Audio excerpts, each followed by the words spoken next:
Hello, everybody, and welcome to another incredible episode. This is episode 25 of your favorite podcast, my favorite podcast. They're finally doing them. They're doing them. They're putting them on the internet. Video games. Someone's finally doing it, and it's us. Your favorite podcast, Arcade Parlor. I don't know if I heard anything there. Can we do that again? Ready? Arcade Parlor. Okay. Well, we're gonna call that good. I think we're gonna call that one good. Okay, I think we did good. That was not good. Well, you know, it's about the episode. This will only get better. I think this is only gonna get better. Welcome in. Welcome to those who have joined us live today on twitch.tv/arcade parlor.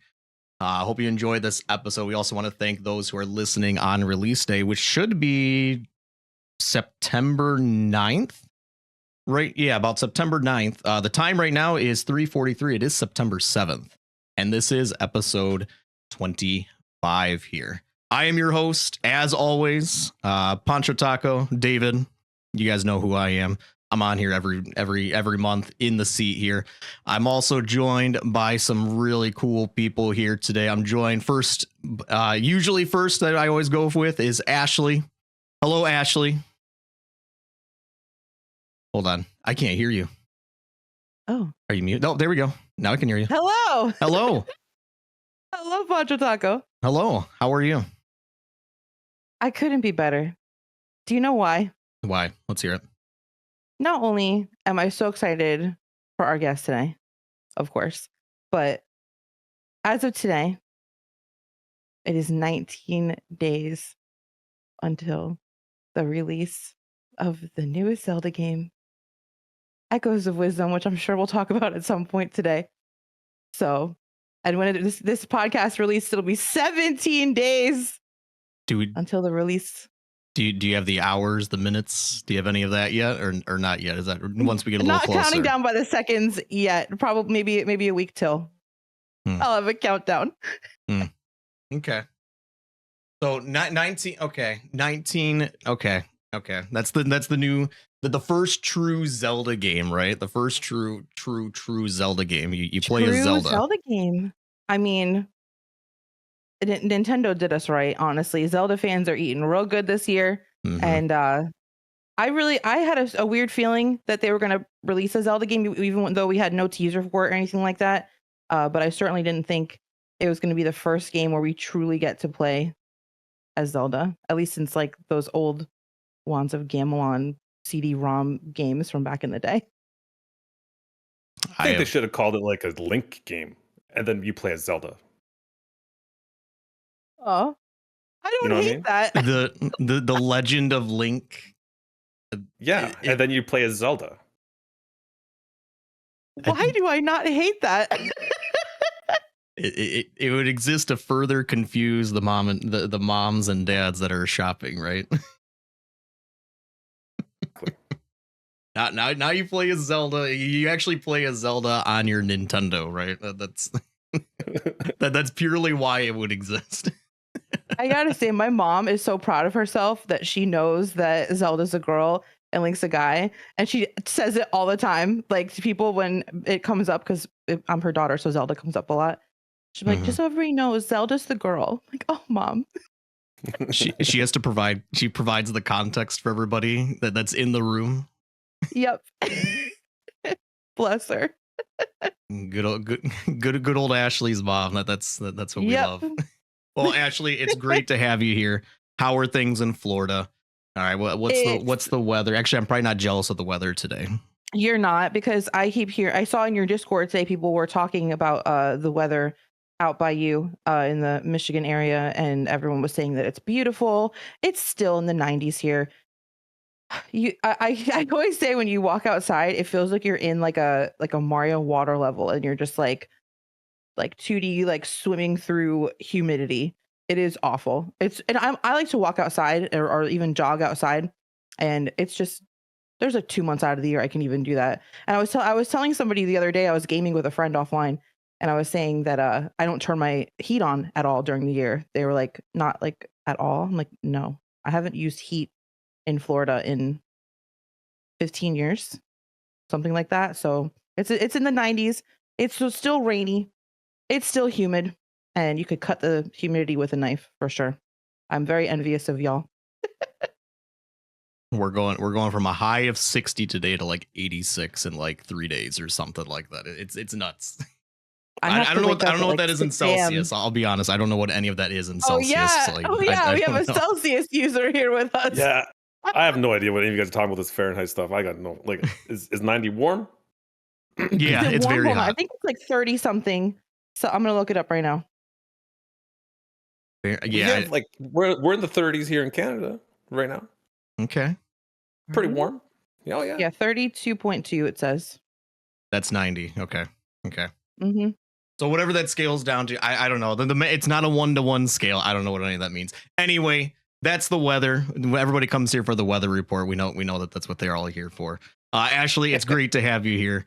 It's great to have you here. And then also we are joined today by our guest. I always mean to write down what guest number this is, but it's like, I don't know. We're episode 25. It's like guest 17 or something like that. 18, something like that.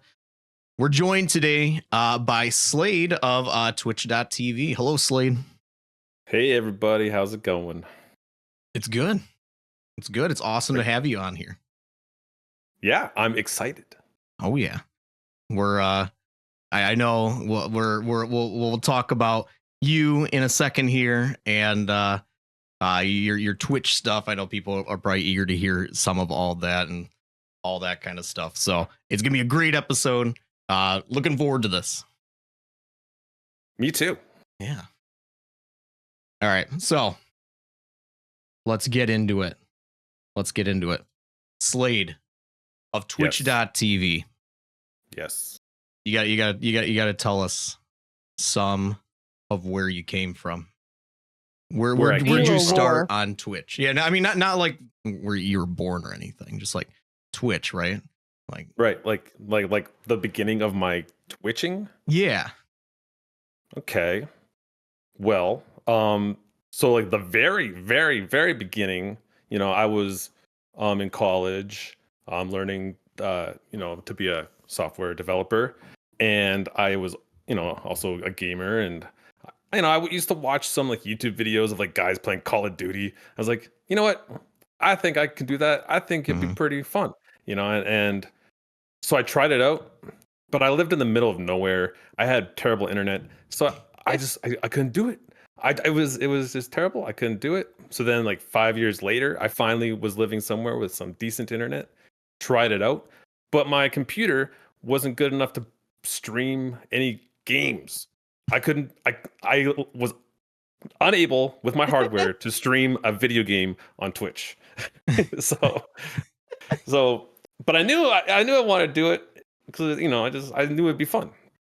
So yeah, my first streams that I used to do, I used to plan like half an hour's worth of notes to talk about like gaming news, because when I was a kid, I used to watch like a G4 TV, like, or Electric Play. It was like Electric Playground.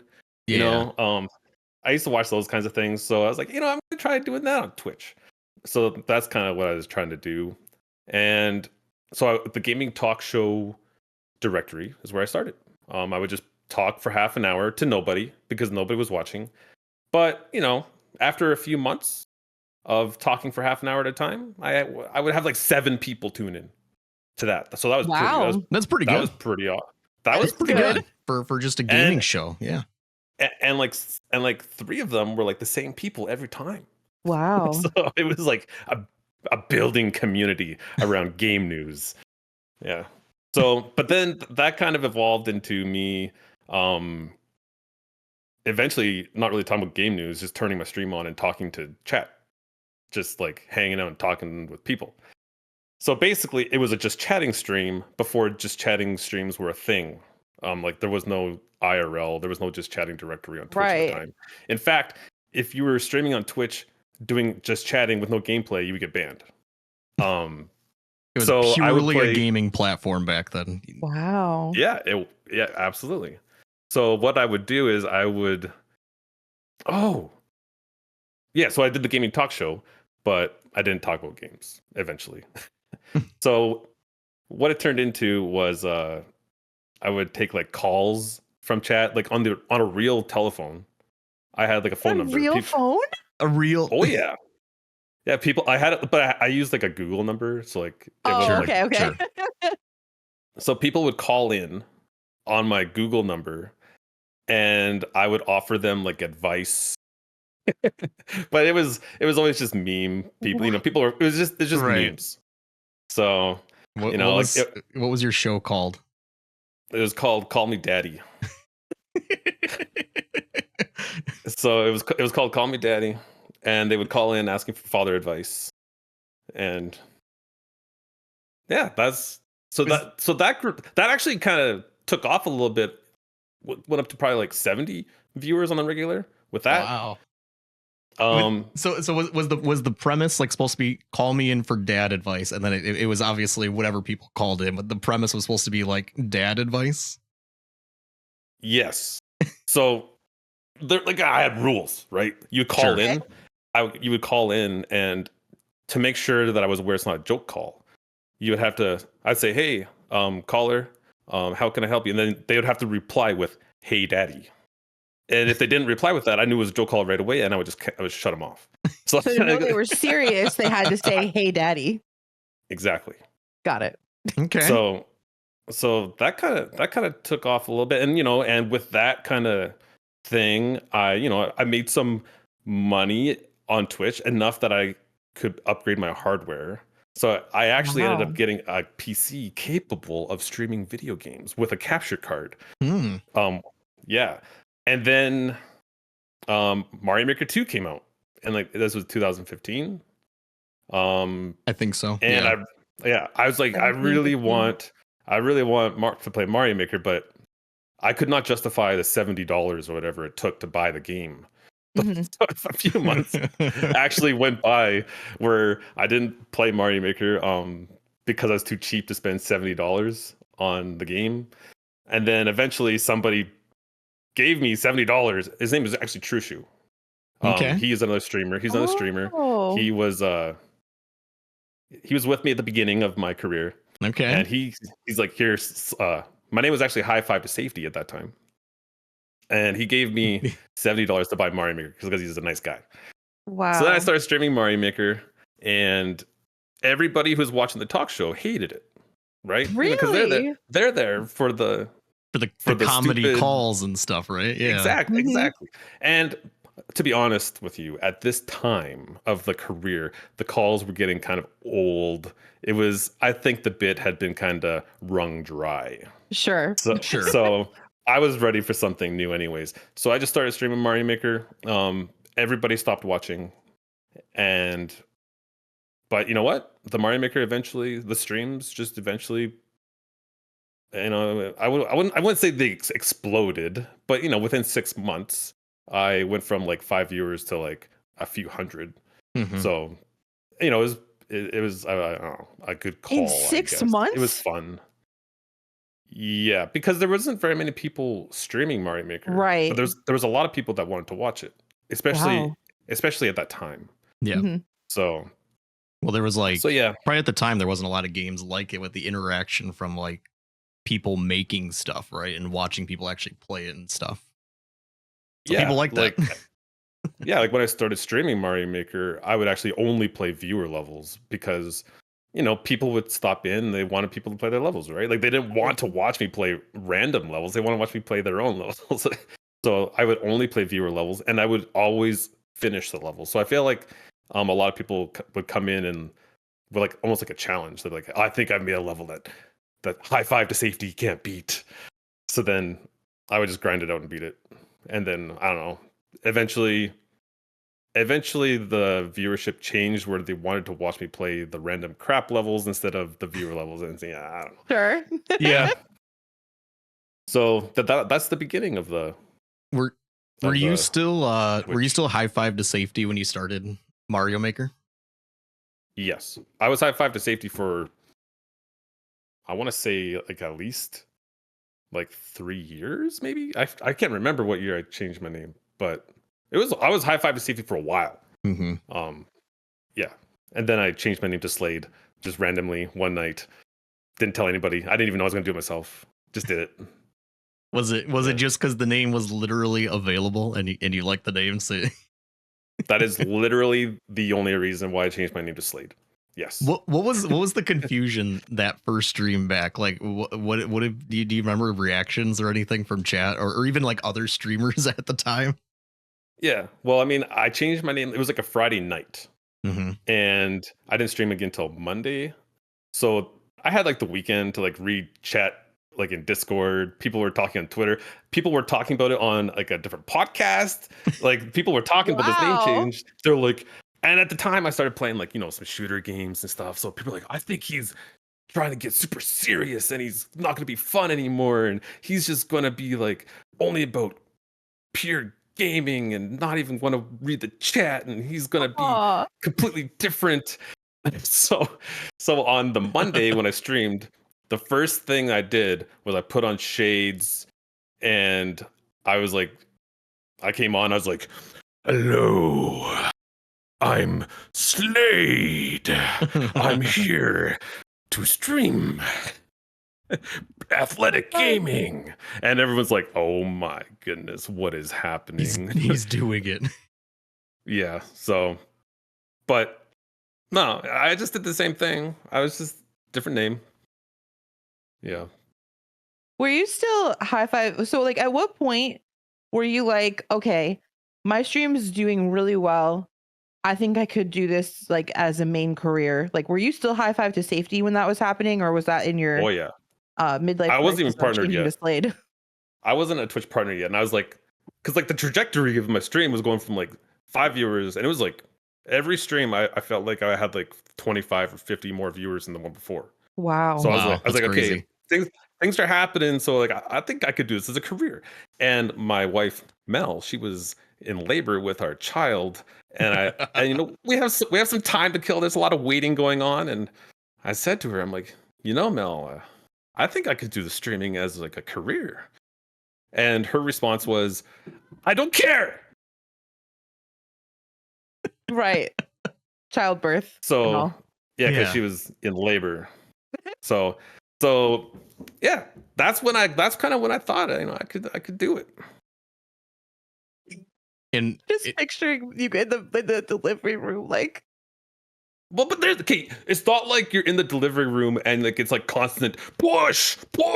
No, there's like a Right. day. It's like a whole day of like waiting Sleep. around. yeah. You're just chilling, So it was in the chilling moments when I brought it up. Yeah, I'm not a complete jerk, right. Yeah. And that was with your first kid, right? Like you were streaming That was before kids? Well, this was the second kid. Okay. So I already had she was maybe 2 years. Yeah, my first kid was 2 years old at that time. Okay. So at that time I was just working as a freelance developer, and I was doing math, and I figured that the way things were going, that Twitch would just provide more. So Wow. yeah, and I was right. It worked out.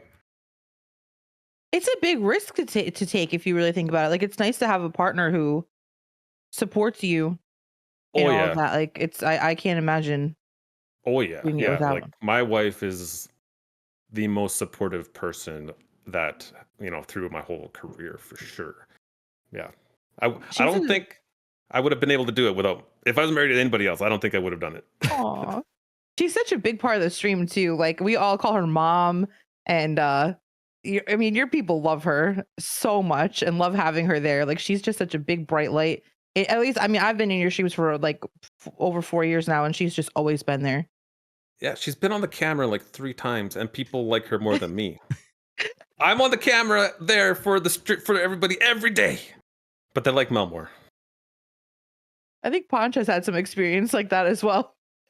Yeah. My wife's been she's been more on stream than that. She actually played an interactive horror game as part of like a sub goal years ago. And people that's all people want. We're If I still had talking Mel, about it. if I had Mel playing games, like she wouldn't know how. She wouldn't know how to do. She doesn't play games. So yeah, that's not even an option for me. I don't think. I don't think she would be able to beat Mario 1-1. Stop. I'm serious. I think we need to test this. Yeah, you think you need to test it Me someday? too. I'm willing to put money down that my wife could not beat 1-1. Interesting. You gotta set some parameters like timing and everything like this. I think it needs to happen one of these days. She's in the chat. She said he ain't lying.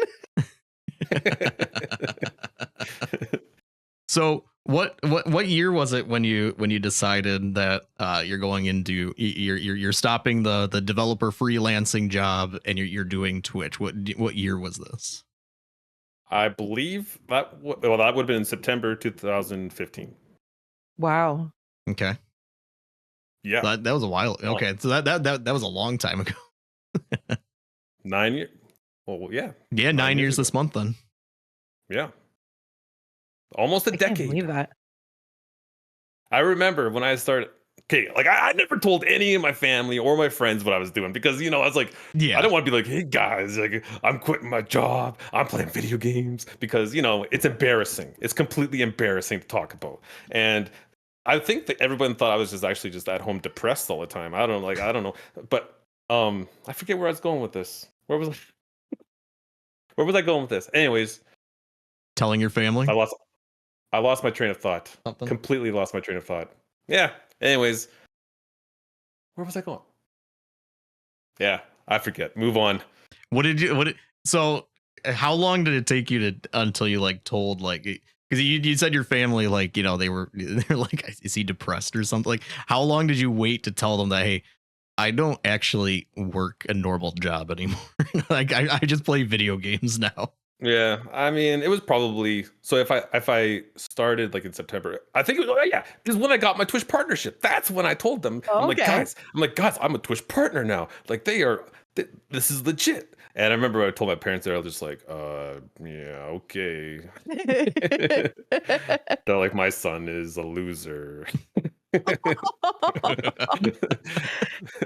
It's gotta be hard to explain. Like I know a lot of people on Twitch who just whose families don't even know that they stream or don't really know anything about it. So it's gotta be hard with the older generation who didn't play video games, don't understand them, feel like they're a waste of time for you to tell them this is how I make my living. Like the first question I know is how? Why? I remember I told my grandmother I streamed and she's like, people pay money to watch you play a game. Why don't they just play the game? And that's what I first thought when I first watched Twitch. The first time I ever saw Twitch, I thought I've never seen thing. you play a game on Twitch, Ashley. You're always just talking. Okay. That's just the first hour. Listen, you had your talk show, you had Call Me Daddy, all right? I combined the two. I have the chat with my people in the beginning and we talk about all the things we need to talk about. You got your Call Me Mommy. That's what I'm going to call my beginning segments now. Call Me Mommy. I'll give you permission to run with my format, Ashley. You can be Call Me Mommy. Thank you, Slade. I appreciate you. No problem. I'm glad to help. I'll call in. You'll call in? I'll call in. Be like, hey, mommy. Wow.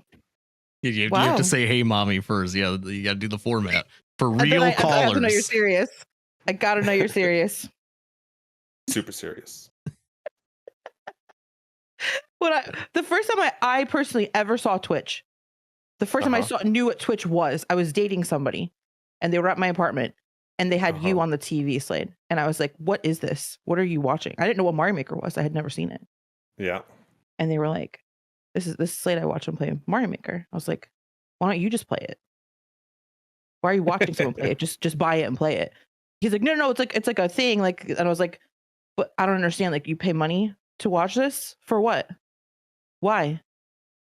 It took me maybe 3 days to understand, but I get so to understand that it's a whole community. It's people chatting. It's people getting to know each other. Yeah. This podcast wouldn't exist without the Slade stream. To be honest, me and Poncho Taco met years ago in the Slade stream. I've been to his house now. I'm sorry. I'm sorry about that. Can trace it all back My- to you. We can. I don't want to. I don't want any responsibility. Well, you got it.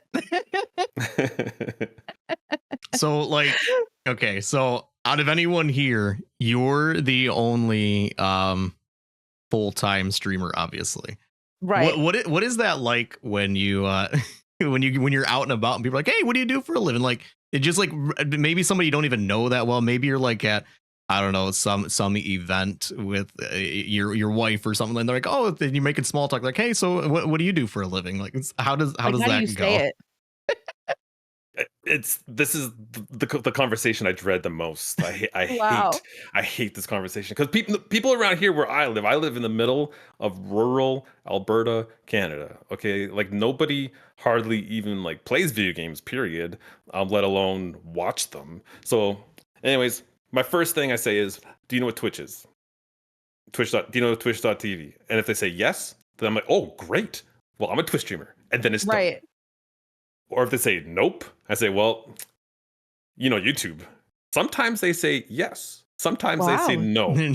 No. So if they say yes to knowing YouTube, then I'm like, all right, I make videos kind of like YouTube are based on gaming. They're like, oh wow, you can make money. And I'm like, yeah. Like, oh, cool. And then that's usually where it ends. But if they don't know, I say, well, I make videos on the internet and people watch them. and then they're like, okay, that kind of makes sense. And then that's kind of where it ends there. But I hate that conversation the most because if they don't know what Twitch is, they don't understand it all, then they usually it seems like they just have no clue, and it's impossible to teach them about what I do. Yeah. Yeah. But the last 2 years I've been at school, you know, getting my commercial pilot license. So it was kind of nice because when I'd run into someone and they would ask me what I do, I would just say, I'm getting my commercial pilot license. And then the conversation was, you know, it had a different direction that makes Sure. sense. They could understand that. Mm-hmm. But that's over now. So now Right. I actually saw somebody like a weekend ago, and they're like, "So what do you do?" And I was like, "Oh, I can't say I'm a student anymore. I'm Nope. a Twitch streamer With a pilot's license, which congratulations, by the way. Thanks. Yeah, Yeah, a lot of work went into that. let's talk about that for a second. So you started school. It was pretty much 2 years ago. 2 years ago, basically today. Yeah. Wow. What made you want to go get a pilot's license from streaming to pilot's license, like out of nowhere? At least to the chat, just like out of nowhere. All right, I'm gonna go get my To pilot's your license. viewers out of nowhere.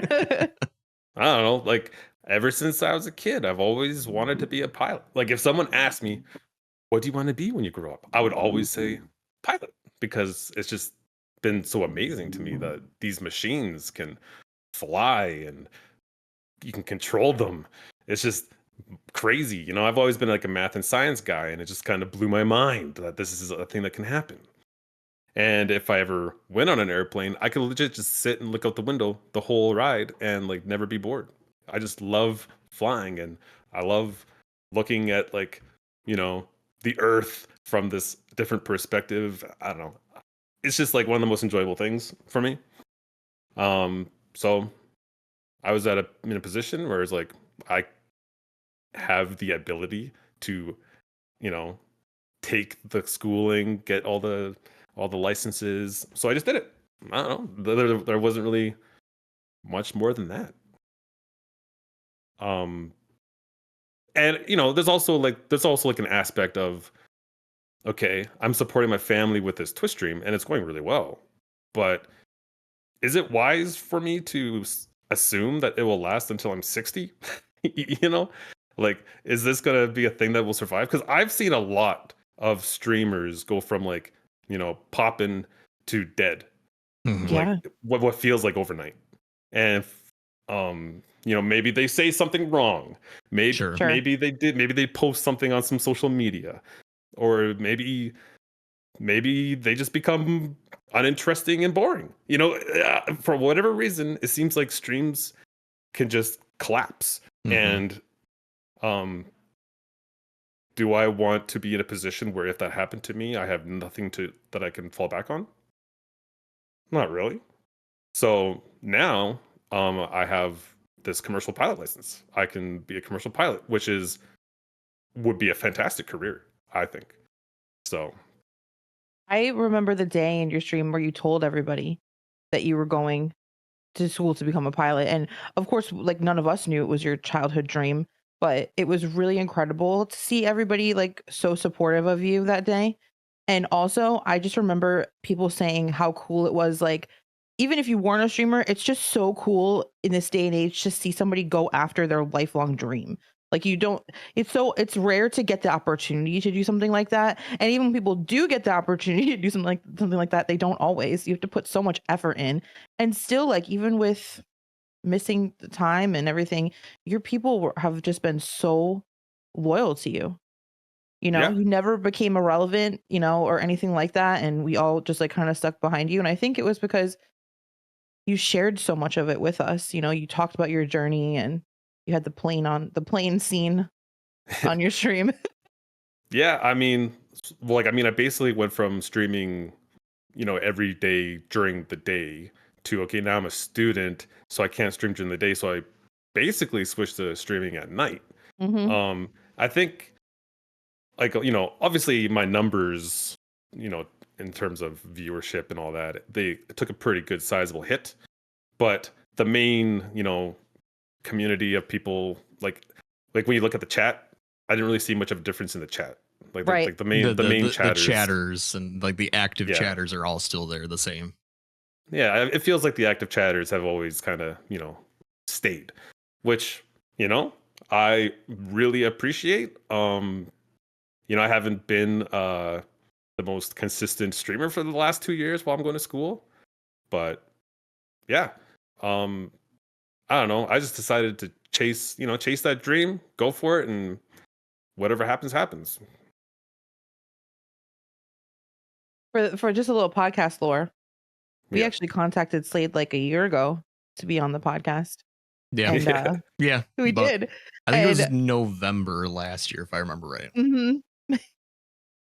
Yeah. And- But so while I was going to school, this was my schedule. I would get up sometimes at like 4 a.m, go to school because I live pretty far away from the school, mhm. and I would go to school, do all my classes, do maybe some flying, drive home, eat dinner, hang out with the kids for maybe like I have 4 kids, by the way, and for everybody that doesn't know, I'd hang out for like an hour or two, and then I would stream, and then I would go to bed.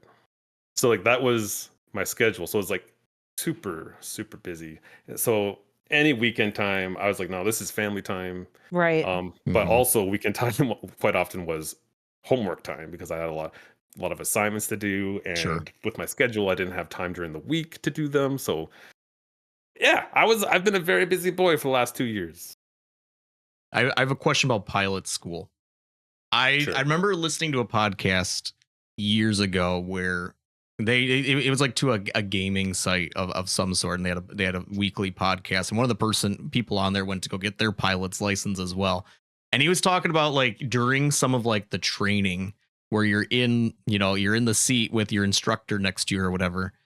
He had said something about there's at one point where they go up and they stall the engine on you, and you have Oh to yeah. go through, you're up in the air and they stall it, and you basically Yeah. have to recover, maneuver, do what you need to do. Like what was something like that, like obviously you have the instructor with you who's a complete expert, right? But like what did that feel like you're you're like in control, you have like you're in this beast, This this giant giant machine. metal box that suddenly just stalls in the middle of like however 1,000 feet up in the air or whatever. Right. Well, first of all, instructors are not necessarily the expert because flight instructing is like an entry level job. You finish your Wow. Is schooling, it? yeah, you finish your schooling, and then you get your instructor rating, and then you can work as an instructor, and then that you get hours doing that, which enable you to get a different job. So there's not very many old expert instructors. I was lucky enough to have some, but the first guy that so we stalled the engine. Stalling the engine, it's like way more chill than what it sounds. Like, It does the not air sound chill. like I think when people say or they think they hear stalling the engine, they have this image in their brain of like the airplane like going straight up and then it stalls and then it's falling down out of the sky. Right. It's not like that. You're flying, you're flying pretty level, and then all of a sudden there's a situation where you're in a position where the airplane is no longer producing lift.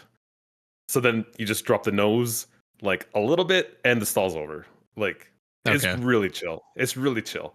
So, but we also practice things called like spins. Now the spins are intense because you basically stall the airplane, so it's no longer producing lift. You're Mhm. falling, and the airplane is spinning like a corkscrew, and all you can see is the ground. Now that's more fun, but it's also super easy to deal with. So yeah, there's no need to worry about it. But I would say the most kind of uh flight training episode where I kind of got maybe a little disoriented. I was working on my IFR rating, which is like instrument flying through clouds and stuff. Okay. And it was a multi-engine airplane, so you got one on the right, one on the left, and we're flying through these clouds. You can't see anything, and my instructor killed one engine. So now you have just one engine on the side.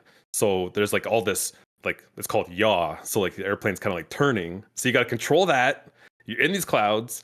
The fluid in your ears that is like keeping track of your balance is doing crazy things. Oh Eh, gosh. So you can't see the ground. You can't see the sky. You don't know which way you're oriented. It feels like you're banking, but you're probably not. So you got to like just like look at these instruments and trust them to make sure you're flying straight and level. But so in my situation, it felt like I was banked. So my body went to correct it. I'll look at the instruments, and because of my correction, now we were banked. So you really have to like that was disorienting. But I was able to handle it and fix the problem. Tell him which engine was killed and all that kind of stuff. That's part of the training. It Wow. was. I thought that was fun. I'm I'm glad you did. I would never find that funny. I thought it was really fun because they tell us. They tell us like, yeah, when you're flying through clouds, you can't trust your body's sensations. Mhm. And you kind of think, yeah, whatever. Like, Mhm. but I experienced it. You cannot trust your body's sensations when you're flying through these clouds. I thought it was cool. That's wild. Wow. That's wild though. It is cool, but it's like Yeah. wild that I mean, obviously it could happen, but also got to practice it, I guess. So Well, I mean, there's a lot of cases like Kobe Bryant's helicopter when he went Yeah. down is because the pilot trusted his body sensations. They Hmm. were in smoke and he couldn't see and spiral dove into a mountain. So like it's pretty serious. It's real. Right. Yeah, absolutely. Yeah. Wow. Mm-hmm. So you have your commercials license now. So now that you're done with school, is there more school, or is this like it? I don't know much about like Yeah. if you wanted to go into being like, just say for instance, go fly like some major commercial airline, or if you wanted to do I don't know, some like private flying for people and stuff. Like where do you go from here? Do you need like additional schooling still, or is it like you have what you need? And I don't know. So like to fly like a big plane like that, first I would need to get more hours of experience just in a small plane. So like right now I have like only 230 hours. They want you to have like at least 500, 750,000, 2,000 hours, Okay. depending on the operation. But then they would hire you and then you go down somewhere and learn how to fly these planes like in a simulator for a while and then you're good to go. So there's not really like um going back to college or anything like that. It's just you get hired and then they train you. Yeah. On Okay. the job training. Yeah. And you'd start as a first officer. Like you're not going to start as the captain, the lone person responsibility for these hundreds of lives. You're gonna start as a first officer, learn and get hours of experience, and then transition to being a captain down the road. Yeah, That's something that you aspire to do? maybe. I'm not really sure. um, right now, I think I kind of just want maybe like a seasonal job, just doing like pipeline patrol where you just kind of fly along pipelines and check them out, make sure they're not leaking. Just kind of chill. Um, but yeah, I don't know. I'm not really sure where I'm going to go with this pilot stuff at the moment. The It's nice oppor- that you have options though. yeah. Yeah, there's lots of different stuff you can do. Like I could go get my instructor rating and like teach people on the weekends. Like yeah, I'm not really sure right now. But the opportunity is there for other things. So that's what's cool about it. Yeah. Like you said, I Yeah. mean, streaming is a thing, and like in 15 years, I mean, I feel like streaming is semi boomer, if you will, anyway, right? Like the kids aren't watching Twitch streams and stuff like that. I don't, at least I don't think they are. It doesn't sound like it. They want different types of shorter form things, stuff like that. So it's like, I don't know where in 15, 20 years, like what does the Twitch streamer career look like? And it's cool, just thinking about that and like where you go from there. Right. Yeah, and that's exactly why I went to the school, right? Like I wanted a backup. Mm-hmm. Sure. And I wanted a backup where I would be happy with the backup. Yeah. Like today, if my Twitch stream all of a sudden like Twitch got angry at me and banned me off of Twitch, I would have an option where I would feel like I'm doing a career that I really enjoy. So I'm no longer living terrified every single day that I'm going to lose my income for my family. You're gonna say one wrong thing on Twitch and it's all over. Right. Like for real, like that was like a real serious stress for For sure. like 7 years of my life. Yeah. Do you feel like it's made you enjoy like streaming more now that you have the option and you can like kind of test different things? Cause like I mean this in such a way where, back in the day it was like Mario Maker and it was only Mario Maker. And Yeah. now your stream has grown and evolved so much into so many different things in just the last couple of years. And it has to be more enjoyable to know that you can branch out because you have that option on the back burner. Yeah, I mean, like I'm still streaming like as like a career, right? Like I'm still Right. using it as my primary income from my family. But yeah, I do feel like I can relax a little bit and not stress um trying to make sure it doesn't like implode, I guess. Sure. I can try different things. Um yeah, like cuz back in the day if I had like a week where things are a little slower or something, I'm like, all right, it's happening. This is it. It's over. Fine. It's over. And then I would be like stressing, but then, usually, well, not usually, every time it would turn around and, it would be good. More than anything I ever need. So, Mm-hmm. but it's just like that constant thought was always there. Whereas now it's, the thought is there that it could happen, but I'm not necessarily stressed about it. Mhm. Right. Yeah. And I am doing a lot of different stuff now, which Sure. makes it more fun for me. There was I don't usually reference the chat on the podcast here, but I want to point something out because it was something that happened on your stream a couple weeks ago. Earlier in the episode when we were introing you, I had saw that your wife had put in the chat. Imagine if he did change his name to Easter Hams and they were and they had to intro Easter Hams joining them today. Another name change. From high five to safety to Slade to it seemed like you were almost about to do it to Easter Hams. Yeah. So, people say that there's a viewer in the chat that started the thing where my butt looks like 2 Easter hams in my pants. And my wife, she kind of likes it. She's like, yeah, darn right. Those are some nice hams. And I was streaming and I was like, you know what?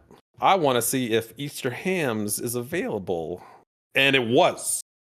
And I was like, At the time, I don't know why, but I was thinking that's a pretty cool name. You know, Easter Hams. And I was super close to clicking the name change button live on stream because that's the way I operate. I think I operate the best in chaos. I don't know why. Or Sure. I think I do. But I don't know. I probably just am hurting myself. But I was really close. And then I asked my wife, and I think her answer was, I don't care. Okay. Yeah. But anyways, the chat was like, you shouldn't. You should think about it. So thankfully somebody actually made an account and stole the name before I could anyway. So the decision was made for me. Because the next day I started streaming and then I saw "Good morning, Easter Hams" in the chat, and I was like, you know what? That doesn't look. I don't like You that. don't want to be greeted by that every day. I'm glad I did not change my name. You know what, too? The initials were eh. That's a bad omen. Yeah. Yeah. He's live. But the emote prefix could have been ham, if that's available. That would have been pretty good. That's a pretty good prefix. Ham's pretty good. Ham or hams. Yeah, both would be good. Mm. It's probably taken already though. It probably is. Yeah. I had to bring that up because I saw your wife put it in chat and it reminded me. I was like, okay, we were talking about a change name earlier and we had to bring it up. So yeah, but that's the way that's how I changed my name the first time. It was just like a spur of the moment. Like I was actually in a vehicle driving to dinner with my with my wife on a date, and I was like, this name's available. Should I take it? And she's like, I don't know. And I did it. I just did it. I didn't put in really much thought into it. I was trying to go ahead. I was actually used as an example in a Twitch streamer helper session thing. I was used as the example of what not to do. I think I heard about this. You want to go into detail? Yeah. They had four. I think it's 4 streamers, and the topic was how to rebrand your stream. And they had these 3 other streamers who were very, they successfully changed their brands. They gave good information on, inviting your community to be involved in the decision, giving people great warning, talking about it a whole bunch before you just do it. And then they're like, Slade, tell us what you did. I'm like, I just changed my name one day and that was it. and they're like, so this is what you don't want to do. Oh my gosh, they used you as the example. I was the example of what not to do. I got paid though, so I didn't mind. Okay. You got paid. That's all that matters. Yeah, Twitch paid me. Wow. That was nice. Yeah. I didn't know they did that. Twitch did that little help sessions where they pay people. Yeah, it was a long time ago though. I mean, this is yeah, it was a while ago. I don't know if they do that anymore. So let's also talk about. I mean, obviously, you're a Slate. You're a Twitch partner, right? Yeah. So what was the rough timeline from 0 to partner, right? And what were you doing on stream in that transition when you hit partner? Like, was Mario there? I know you did some stuff with Fortnite for a little while. There was and then obviously your Call Me Daddy thing. So what was going on around that time? So from 0, so I started in August or something, 2015. Started doing my talk show thing, and then it was probably a couple months when I started getting the 70 viewers on my talk show, and then it was I want to say September when I started playing Mario Maker. August? Oh no, it must have been before August because there's a few months. Anyways, there's a few months between starting Mario Maker, and then a few months between starting Mario Maker and getting partnered. Wow. And then after I got partnered, there was I don't know if this is correct. I the timeline might be wrong, but the way it feels is I did Mario Maker for a couple of years, and I started playing Fortnite, some PUBG, that kind of stuff. And then I went back to Mario Maker after like a year or so. And then Mario Maker 2 came out. Mm-hmm. I only did Mario Maker 2 for a while, like a year or two. Yeah, pretty much exclusively. Yeah, that's when I Yeah. started watching. Oh yeah, like I only played Mario Maker 2 for like years. Yeah, then I started doing some speed running, like I did Hook on the Super Nintendo. Yeah. I did Kaizo Mario Bros 3. Oh, actually, Kaizo Mario Bros 3 was before I started playing Fortnite and stuff. That was a long time ago. Did the Mario Hour. That probably took me like 6 months, I want to say. And then I think shortly after that I started playing. Well, I think then I went to school and just kind of did Mario Yeah. Maker and other stuff. Yeah. Mm-hmm. Yeah. I don't know. The timeline, it's hard for me just to think about correct dates because it all just kind of doesn't feel like it's been 10 years. It feels like it's been 2 years, the whole thing. But I don't know. That's about the gist. I was trying to think back to when I had first found you. It was in 20. I think it's 2000. You'll probably know us better because I'll give you context around the timeline. It was 2018. I think it was 2018. The Raptors were in the finals. It was that 2018 when they won the finals. 2019. It was 2019. Okay, so I found you around that time because I remember you had the beard that was like I've heard about huge, this. and then you shaved it on stream afterwards, and it was around that timeline when I had found your stream. So that's all. Like, I mean, whenever the Raptors were champions of 2019. Okay, it was So about it's been that time. 5 years. Yeah, That's a while. yeah, it has been. That's longer than one of my children have been on this planet. Wow. Yeah, she's going to be in kindergarten next year. So Your is my youngest? Yeah, my youngest. Yeah. She's my in play oldest school. My oldest is going into kindergarten next year. How many kids do you have? 2. Ooh. Yeah. Starting the school stuff. Sending them out. I had a 2020 baby, and then my youngest is actually shares your birthday. Really? Yeah. We have the same birthday. I Wow.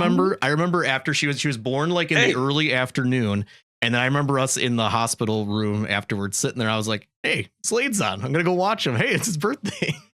I know what happened there. I know exactly what happened. Uh-oh. It was it was a Valentine's Day, and then I don't know. I know. I'm just going to say I was made on Valentine's. Okay. And I share the same birthday, so I know what's going on there. I guess you speak from experience there. 'Tis the season. And I have 2 cousins with the same birthday as well. Oh wow! Do you really? Really? And a person in my flight school, they had the same birthday. It's a very popular day. Yeah, I'm serious. Wow. Yeah, Very popular birth week. I guess that makes sense, doesn't it? What do you think about it? Children of love. Yeah, I just remember after she was born, like I said, we went up into the hospital room, and she was sitting there napping, or I was holding her. Something. I was like, "Hey, look, Slade's on. Oh yeah, it's his birthday today, isn't it? Look is this the story of you making the baby, or no? Oh. This is when she was born. The day she was born. the birth. Okay, Yes, the birth. Yes, the birth. Okay. I'm sorry. This is supposed to be PG, isn't it? We've kept things ambiguous, so okay. Okay. Except for the Easter hams. Yeah. I didn't say what the Easter hams were representing. You did. Okay, I'm sorry. Oh, I'm so sorry. we got okay. Before we go any further, I got to talk about something here. Right. Okay. So for our listeners, we like to get here about 30 minutes before recording, and we like to do some audio checks, make sure video is good. help out the guest, maybe enable some type of background or something on them. I think within like 30 seconds of Slade joining the call, he spilled water all over his desk. what else? You banged into your mic. It was my mic stand fell down. My very expensive microphone hit the concrete floor. I spilled water all over my desk, all over the floor. I had to run away, get a towel. Yeah, here's the whole thing. And we were like, well, here we go. This is our next episode. Let's go. And I don't know why.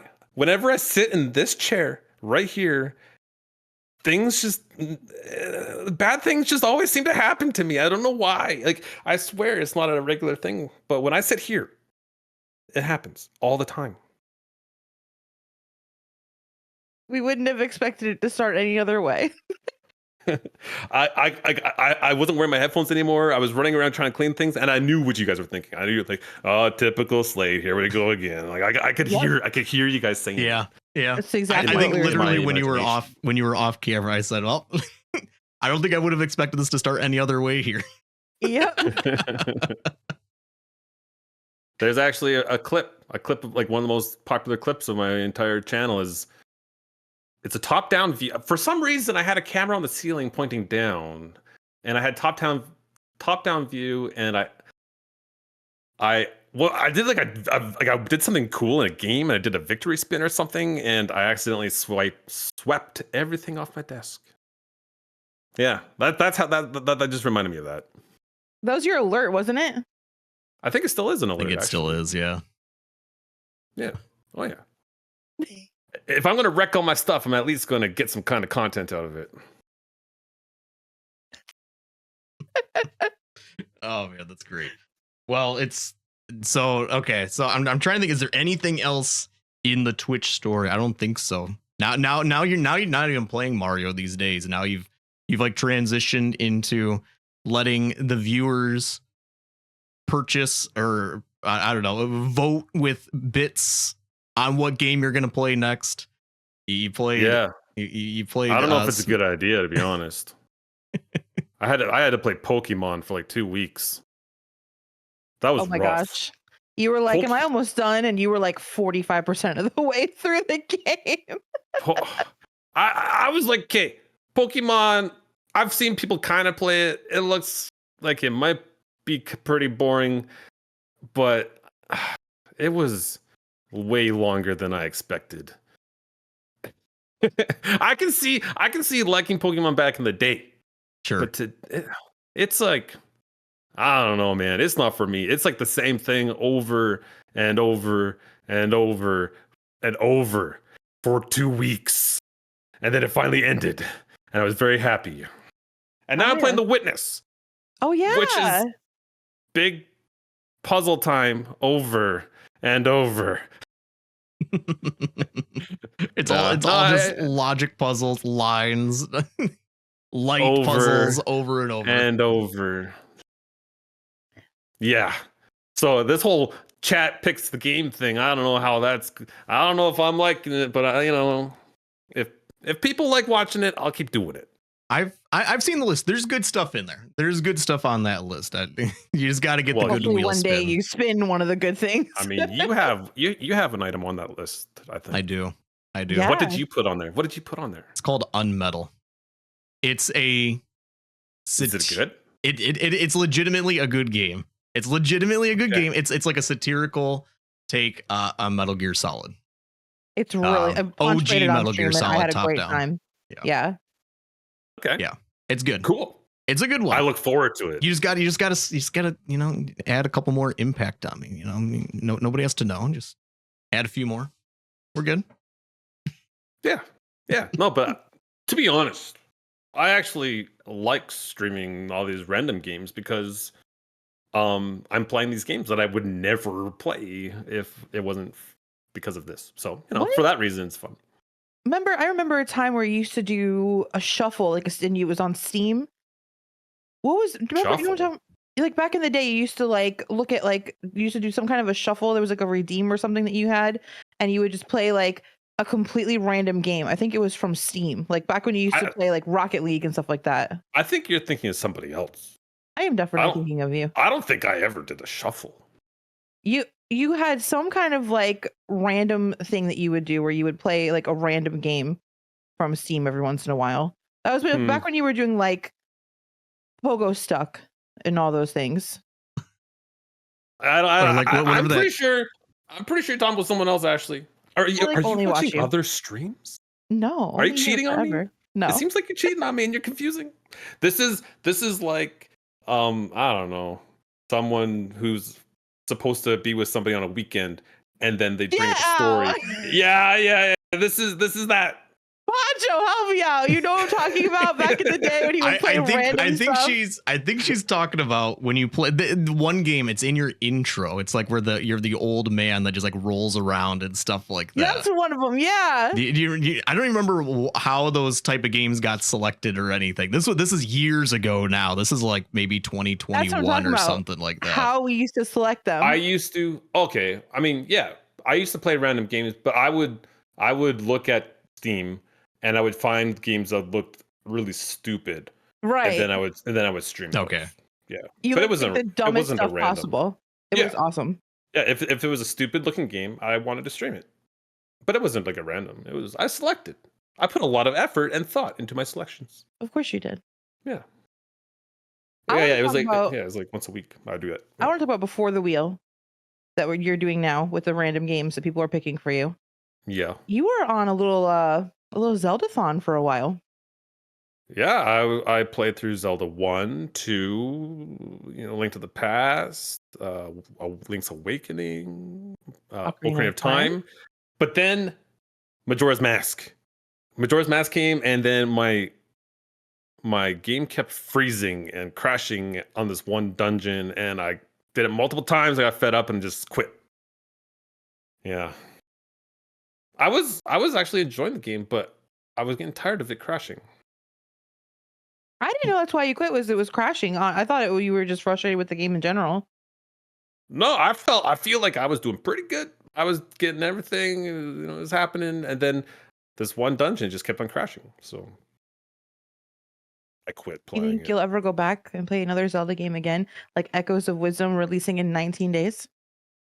I don't know. I'm not a huge Zelda guy, so probably not. Maybe I'll put it on the wheel. There you go. If it's on the wheel, if it's on the fair wheel, game. Yeah, that's fair game. I'll put Majora's Mask on the wheel. What was your favorite Zelda that you played? Looking back at them all, I would say Link to the Past is probably the best one. Wow. Yeah, I really liked Zelda 2, but there was also some BS in Zelda 2. Sure. I don't know. Link to the Past just kind of feels solid, and I like the top down. So yeah. That's where I'm at with it too.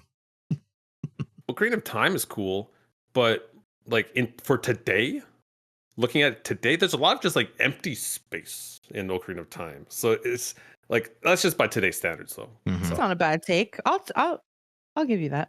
I think the whole like central area is just this big open empty field. I don't know, I think that was one of those things that like back on N64 was like a huge seller because it's like, look at this huge space you can run around in, right? Like this is no game has done a huge hub like this that, you branch off. And now going back to, at the time it was cool because like suddenly at night, look at all these skeletons that come up. You get to fight them and stuff like that. Like this is really cool. And then during the day, it's by today's standards, it feels very empty, obviously. Totally. But back in the day, I remember my friend had it and we were just like mind blown. Like, whoa, we can like run around, man. This is insane. It's like real life. My gosh, can you imagine that we thought that was real life back then? Like totally.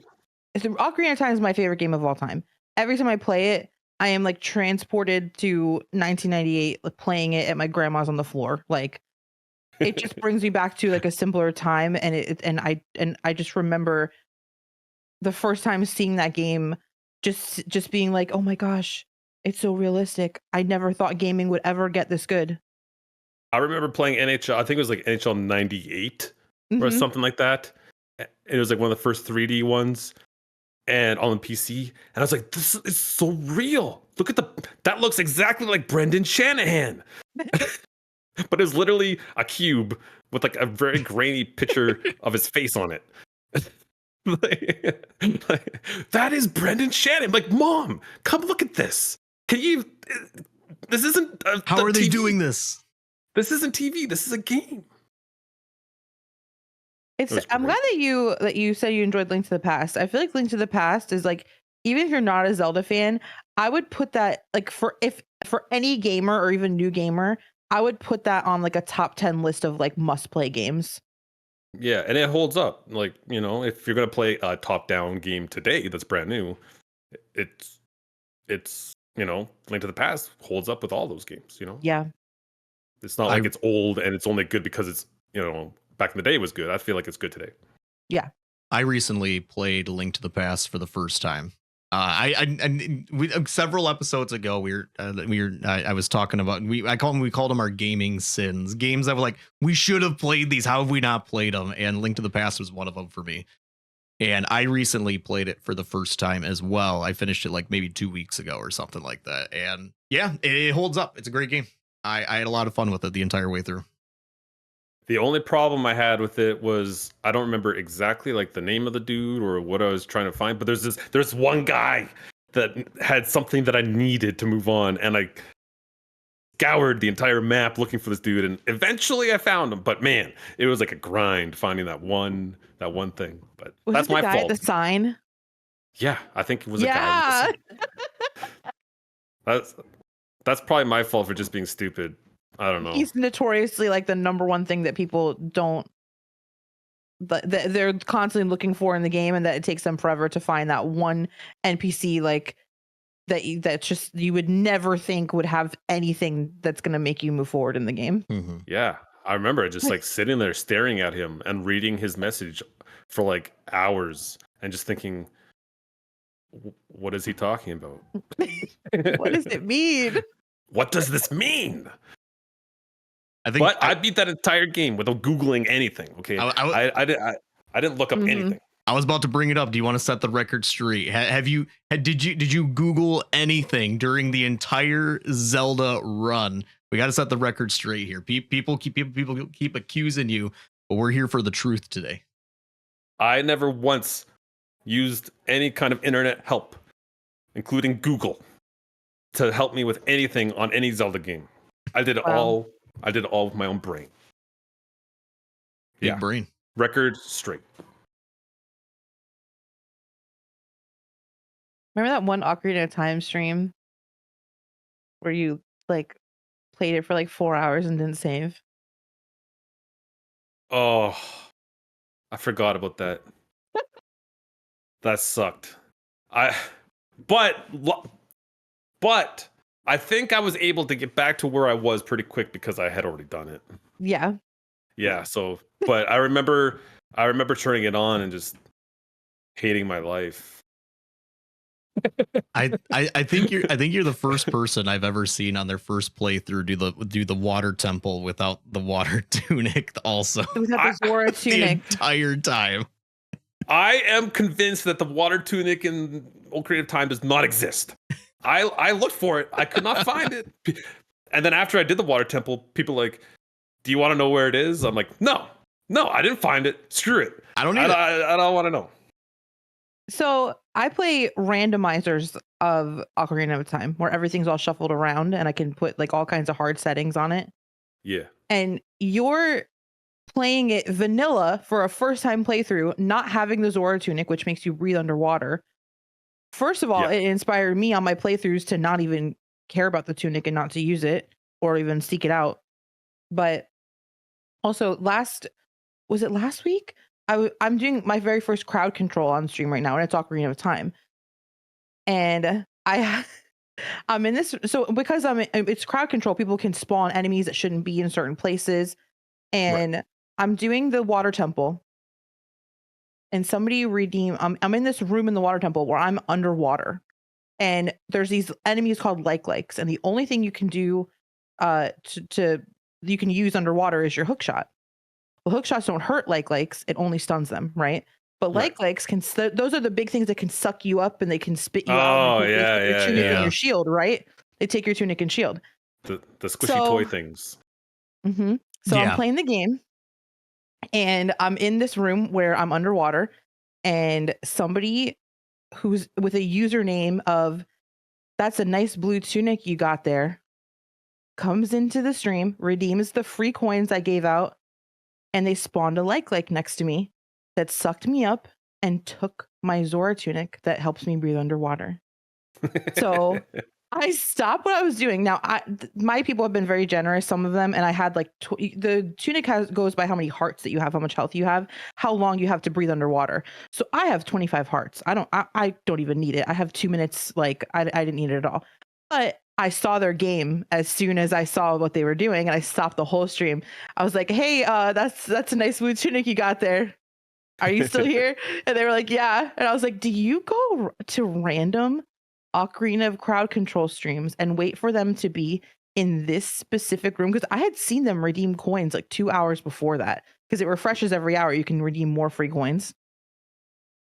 They're Yeah. like, "That's exactly what I do." They go to I love it. random Ocarina of Time crowd control streams, get their free coins, wait for them to be in this room so that they take away the people's tunic, which in most cases is going to make them completely unable to do the water temple.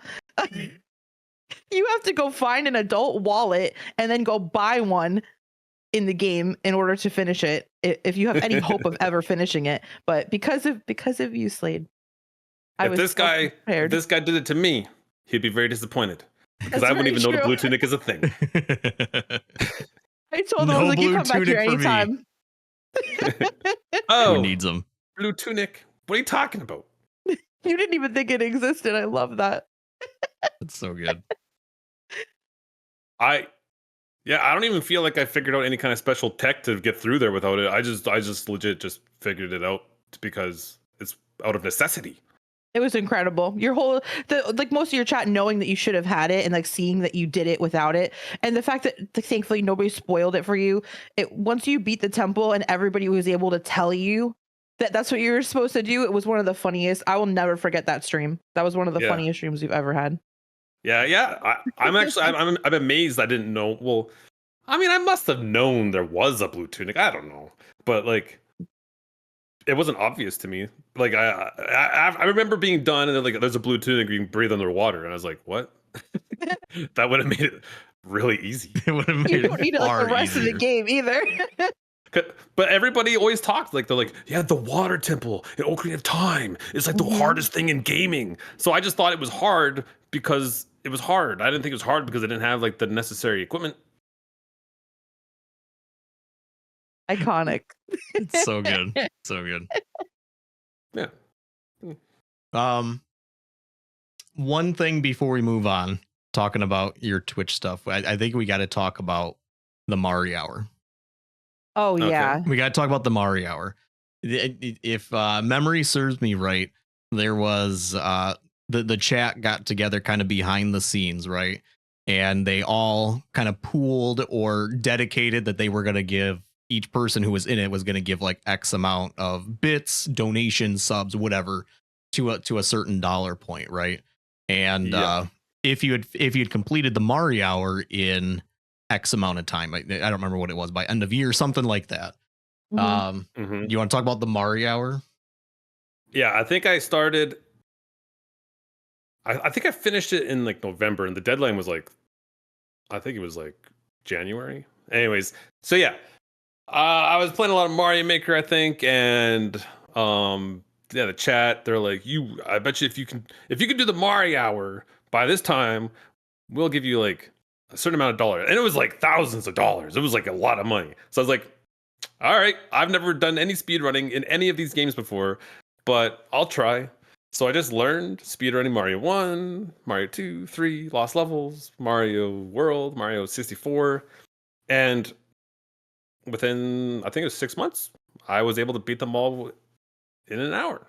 And everybody was good to the word, which was, I wasn't really pretty trustworthy. My chat, I trust my chat. Sure. I knew they would come through. So yeah, everyone. I'm pretty sure. There was like a list of everybody that like name. Like I didn't make the list. It was made by the chat of like names and how much they pledged to donate, and everybody paid up, and everyone was happy. I think there were Mario Hour shirts and it had like all the pledges like on the back or something like that. There was like a store or something that anybody could buy technically, I guess. But yeah, it did have everybody's pledges and stuff like that. Yeah, which is cool. yeah, like I'll shout him out. Tug Speed, man, he was behind it all. Like, he did all that. So shout out to Tug. He got everything together. He organized everybody. He's the one who suggested the whole thing. So yeah, without him doing that, I never would have done any of it. Because doing the Mario Hour seemed like an impossible task at the time. I was like, I don't even want to bother even trying, Sure. But I'm glad I did because it's a lot of fun. It's got to be like one of your, like, if not your biggest like stream arc, right? The Mario Hour, like it was pretty big when it happened. Like everybody was so hype at every stream. Like any PB was like a huge hype moment, and you wanted to be there for the PB. Like if you missed the PB, it was such a big deal that you weren't there. Like because you have to understand, for our listeners, when Slade did the Mario Hour, right? He started out, but first of all, when he did the Mario Hour, everything was on original console. So we were there watching you solder and like mod your real life consoles. Like you did everything live on stream, which may sound like boring, but can I just tell you that this man has a chat that will entertain ourselves. We don't even need you. It's all good. No, that's completely true. Nobody is there. Nobody is there to watch me. I think I could just turn my stream on, have a black screen, and people would be maybe even more happy. Maybe. I think I should try it out on Monday. So like to be there, have been there from the beginning, from watching the consoles get modded to watching you do BLJ's what is that, backwards long jumps? Is that what BLJ stands for? For weeks on end, practicing the same jump for hours in a day. Like it's like to be there for the moment. I was there, Ponch was there. It like that's something that we will never for the original Mario Hour. Yeah, I'll never forget that day. When I did the Mario Hour, the speed run rules of the Mario Hour it had to be accomplished on real hardware. That was a very like specific rule to do a Mario Hour. Today they allow you whoever makes the rules on speedrun.com, they allow emulators now. But so I had to like deal with the real hardware, and a big part of doing Mario Hour that way is having the right equipment to be able to switch games fast enough so you can actually do it in an hour. So and hopefully you don't have like a hardware failure, like a game doesn't load or something like that, right? Sometimes you would turn like the Super Nintendo on, and you know how old consoles are. Sometimes it just wouldn't turn on. You had to pull the cartridge out, blow in it, put it in, turn on. Kids these days don't know about that. Yeah, but yeah, so I mean, and now I have all this like super nice equipment because of that. Yeah. So, all right. But yeah, there's like certain moves in the Mario Hour that took so long to learn. The most notorious, I would say, is the backwards long jump in Mario 64 to skip like most of the game. Yeah. Is that the one in the basement? And the lobby. And the lobby, okay. The basement one is way harder than the lobby one. Like a lot, the lobby one's hard, but the basement one, dude, there's also the chance in the basement that you get the DDD skip, right? Where you like skip that level that takes it's a long level because it's so much swimming, right? And if you can skip that, you save minutes and minutes. Yeah. If you do this backwards long jump maneuver with a very, very precise speed that you build up doing this glitch and a very precise angle, if those match up, then you can skip through. But man, it's super hard. So basically you get through the entire Mario Hour, you get to Mario 64, this basement long jump, backwards long jump in the basement, and the run's decided right there. It might happen, it might not. And it's like at the end of the run too, so it's And you never considered doing the games a different order, right? that's a rule of the Mario Hour. They have I to. was gonna The ask order that. is set. The Yeah. order has to be that order. Yeah. Chronological. I think that was without fail. There's always somebody who has to be like, would you consider did you ever consider doing maybe Mario 64 first every single time? Every single time. You sure you don't Every want to day. some BLJs first, Slade? Like sometimes I just want to reach into the chat, pull that name out, and just slap him in the face, and then put him back. You know, but I can't do that, unfortunately. No. Oh man, the only game I speed run, which is the Beauty and the Beast Sega game, that's a 14-minute game tops. So if I mess something up, I wasn't playing for 45, 50 minutes. You know what I mean? Before I have to reset. Like, and I know there's people who play games like Breath of the Wild where it takes 20 something hours, and that they make a mistake at 19 hours, they have to go back. But even that amount of time, especially streaming it, it was always like the best days ever when you were there and like you did it. Yeah, do you remember how many Mario hours that you've done? I've done a lot now. I don't know. It's like almost, it's got to be 30s, right? Yeah, it might be a high 20s, 30. I don't know. Yeah, I've accomplished the Mario Hour many times now. Yeah, almost to the point where it's boring. Like really, like I would do a Mario Hour and chat would be like, yeah. Like, yeah, good job, bud. Good job, you did it again. There's another Mario. Man, it's not PB. We're resident sleeper now. He didn't even do it in 45 minutes this time. Actually, I think my PB is like 46 something. I wow, forget. Pretty good. do you know what world record is off the top of your head? I don't remember. Okay. But it's actually pretty recent, like the last couple of years that it was set. Okay. Wow. Yeah, people are still doing it. Like I still go to Mario or go on Twitch sometimes, and I still see somebody I've never seen before doing Mario Hour runs. It's a cool speed run. It is. Yeah. It is. It's cool seeing all those games back to back. There's some skill there to get them all back to back, especially like you said, the physical hardware. So for those who are doing physical hardware, I guess it's not required anymore, but like, you know, there's some physical requirements to get this done. Switching the games really fast, hoping that the game loads. You don't have to go pull the cartridge out, blow it, and lose like, you know, a minute of time or something like that. Yeah, I mean, I actually use an EverDrive for my Nintendo, like my NES. So I had Mario 1, 2, and 3 all on the same cartridge. So I wasn't like yanking it out and putting it in. So I never actually had to change any cartridges during my run. No, but it was on hardware. Right. Just yeah.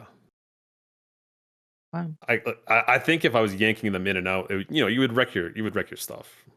Probably. Sure. Doing it over and over and over and over again like that. Yeah.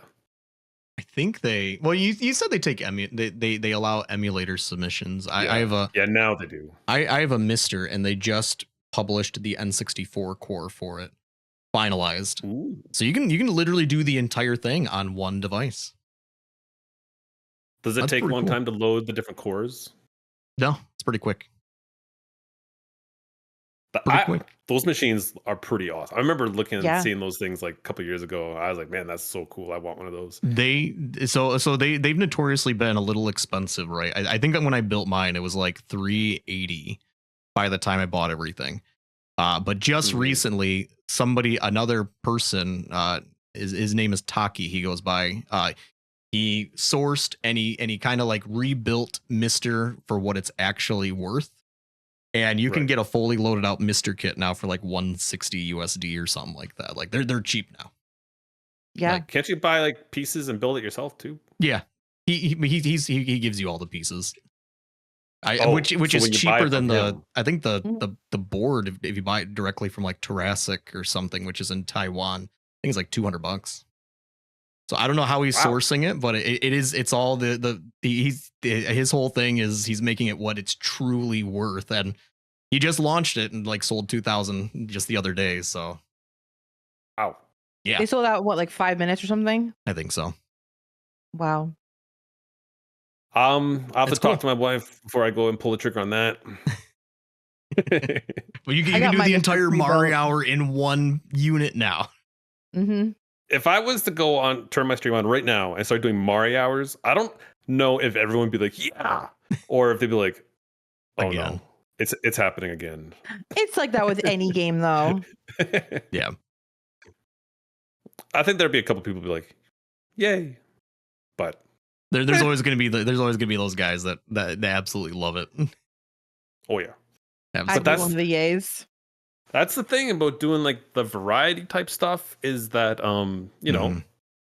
sometimes if you're playing games that someone's not interested in, they might disappear, but also, you know, you might attract some new people. So, Right. you know, it's hit and miss. It's like a hard thing to decide too, right? Because if you've been playing one game, like I mean, you can really you play Mario Maker 2 like for years straight, basically, and then to Yep. like suddenly be like, I'm gonna play something else. It's kind of like a choice. It's like, do I want to lose viewers, potentially subs, income and stuff? And some games just don't generate revenue, right? Like nobody's cheering bits during this game, nobody's resubbing during this game. And then you go back to Mario and suddenly it's like bits everywhere, resubs Yeah. everywhere. Like there's games that just exist that for some reason people just really like it, and they just they're more apt to give. And then some games, like even though they're still watching, they're just just not as cheering. I don't know. That is hype. And I think some games just make it harder to interact with the chat. Mhm. And Yeah. and when it's a game like that, then it usually doesn't, people usually aren't into it as much. For me anyways, I don't know. Every streamer is different, but if a game enables it, like, makes it easy to, read the chat and keep interacting, then I find that it doesn't really matter what the game is as long as you can do that. It's like, for example, way back in the day, I started trying to stream at night, and I was playing like Alien Isolation, and I think Oh. I had like maybe like 30 viewers. Mhm. For me at that time, it was not great. And then I played Minecraft. Or no, sorry, not Minecraft, Minesweeper. I played Minesweeper. Oh, Minesweeper. I played Minesweeper, and I had like well over 100 viewers. I s- so- Proof that it doesn't matter what the game Minesweeper. is. People were way more into the Minesweeper than Alien Isolation. Wow. And Alien Isolation, in my opinion, is one of the best modern single player experiences. It is awesome. I played it Wow. a couple of years ago. Mm-hmm. And that went over less good than Minesweeper. That's yeah. I think like you said, it comes down to which game allows you more interaction. A game like Alien Isolation, it is a good game, but like you're pretty heavily focused on some intense gaming moments, like truly intense gaming moments, and you can't really like be like, oh yeah, let me stop here and read like 5 chat messages and respond. Like you can't do that. Exactly. But it's the same with every game. Like Pokemon, I found Pokemon it's good to interact, because at any moment you just put the controller down, right? Like Right. so streaming games like that are, I think, the best. Playing a game like Rocket League, however, Rocket League, you need constant attention, right? Like if Mhm. you look away, you know. So yeah, I find that being able to interact is the most important thing for picking the game. I often hear Good advice for you streamers. talk about Rocket League. Is Rocket League like the game you would stream if like, the income was always going to be the same no matter what game you picked, right? Is Rocket League the game, or is it what is your stream game that would be the game to play if if revenue is always the same regardless?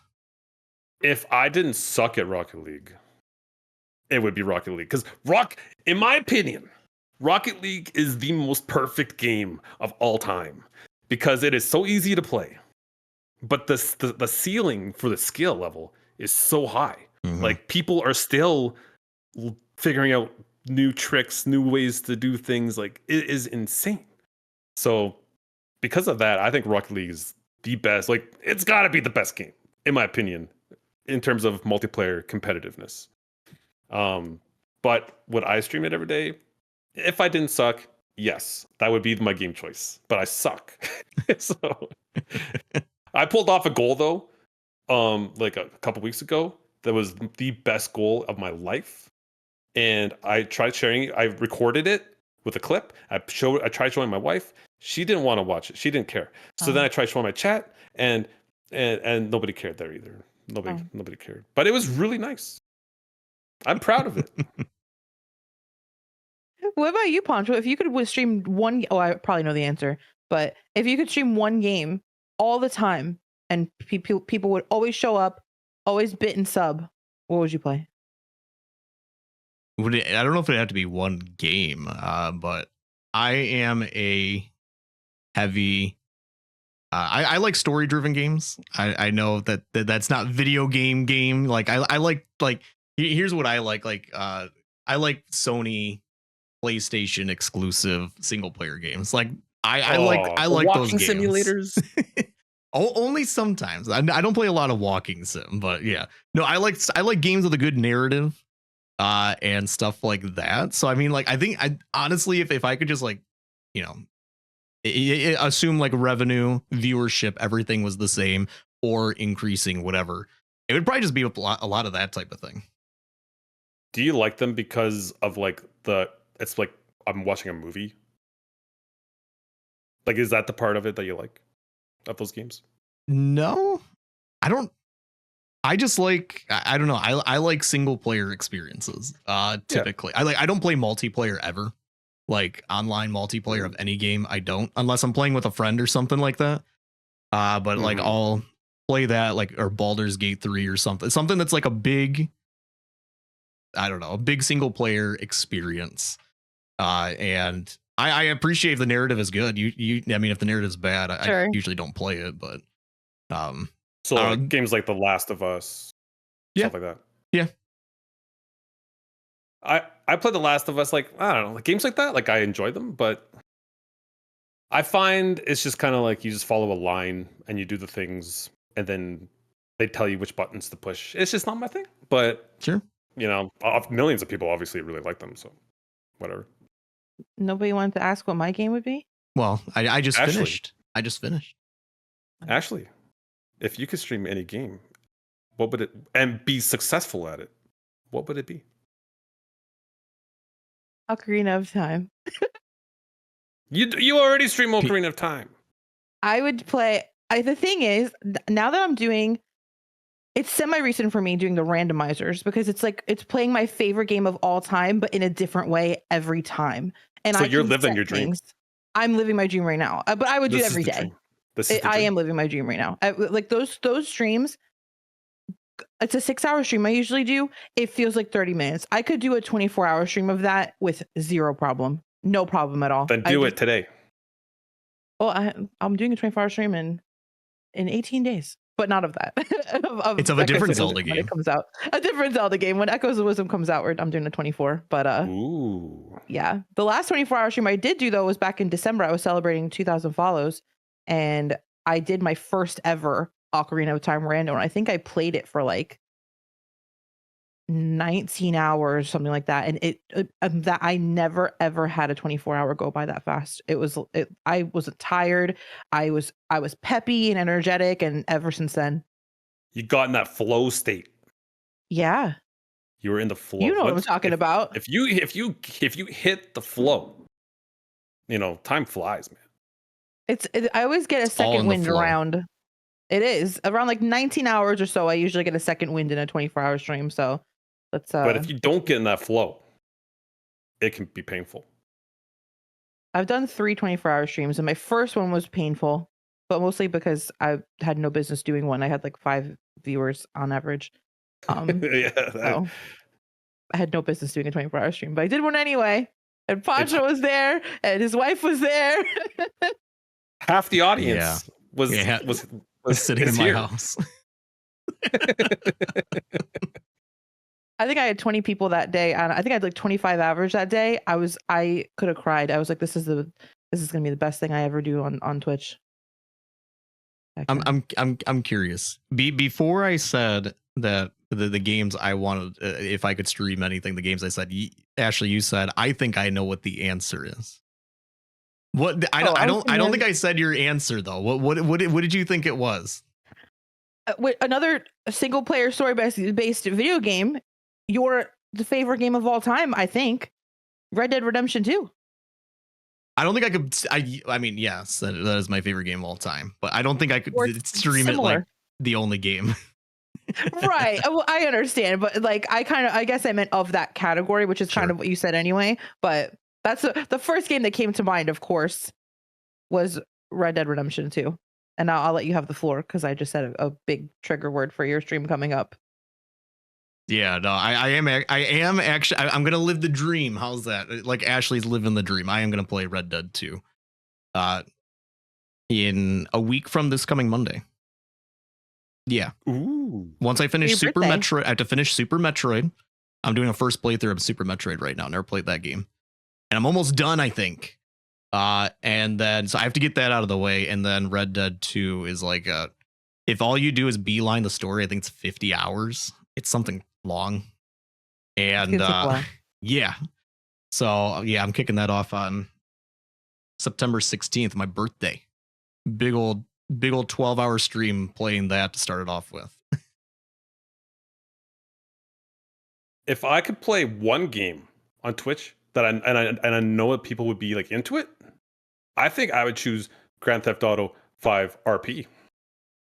Really? Yep, that would be it. Did you ever do RP? I know you've played GTA 5 and stuff, not RP though.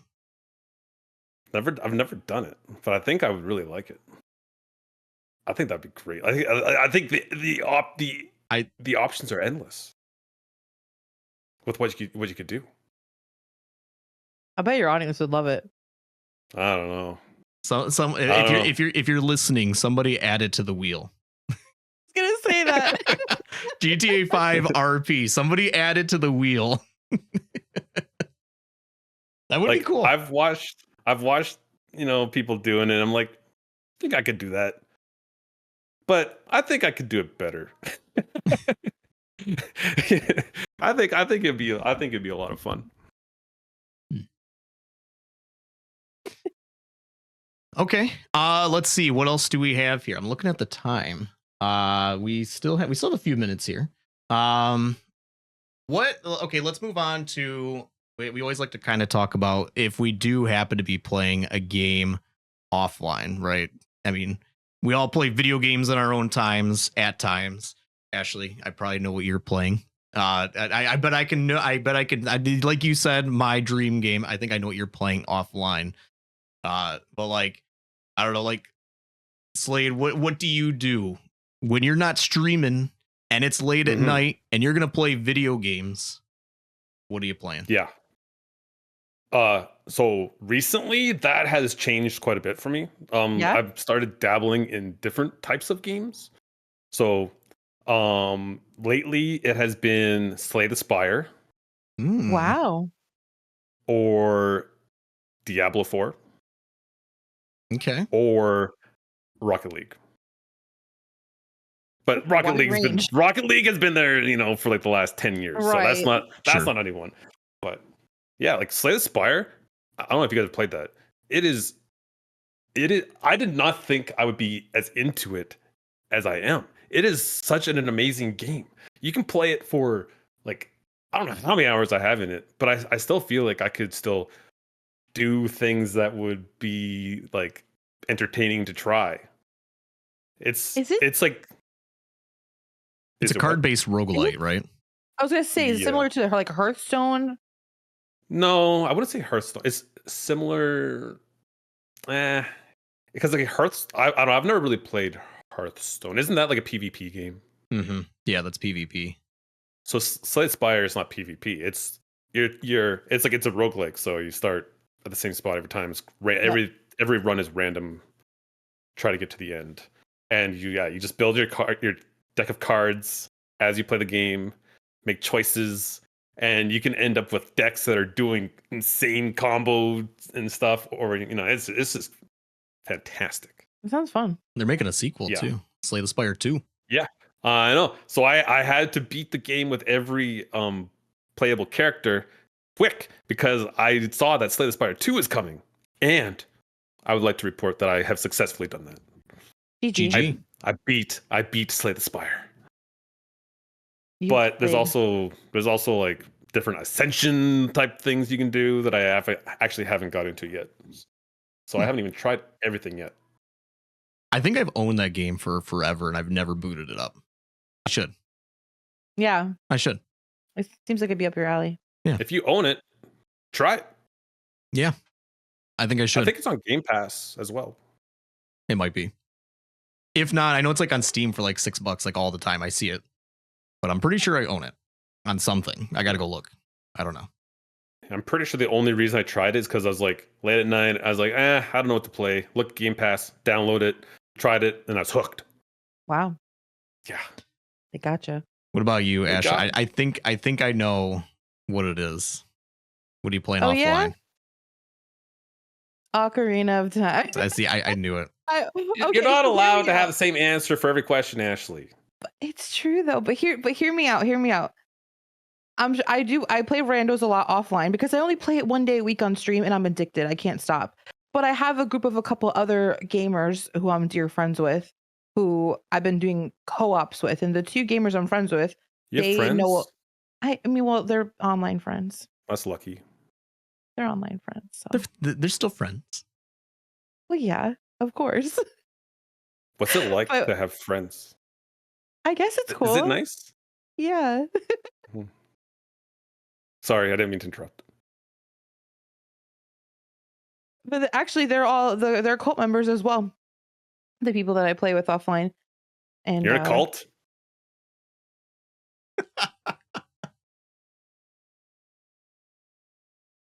for our listeners, She's in a movement.